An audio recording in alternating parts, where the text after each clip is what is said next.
Megi tang taraga humdoida Naga taruk Phajinkhibagi Matangda Security amasung Intelligence Agency Singna Si Minister Yumnam Khemsanda Achumba Pao Pikhide haina Naga People Front NPF Manipur State Unit ki President Awangbow Newmai na fungdokre wafamasi langgol tarungda laiba party sigi office ta pangthokpa paugi mifam amada fungdokhibani mak na makha taraduna hai Si Minister na handak Makhan village ta laklamba matamda victim amasung fazilubadagi thadoraklaba hostage singna tamba paudam tabada angakpa pokhi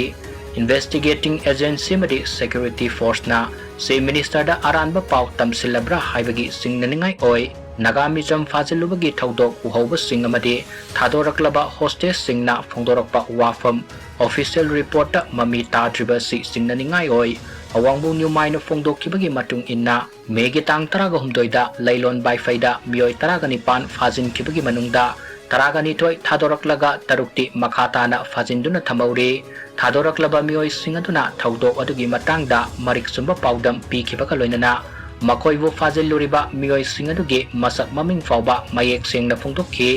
fazilubadagi thadoraklaba mioi singadu khwaidagi maruoiba witness oina lawfam thoi adubu police na hariba mioi singadudagi ngasi fauba makalamatagi information launaba honade haina mahakna makatana phongdokhi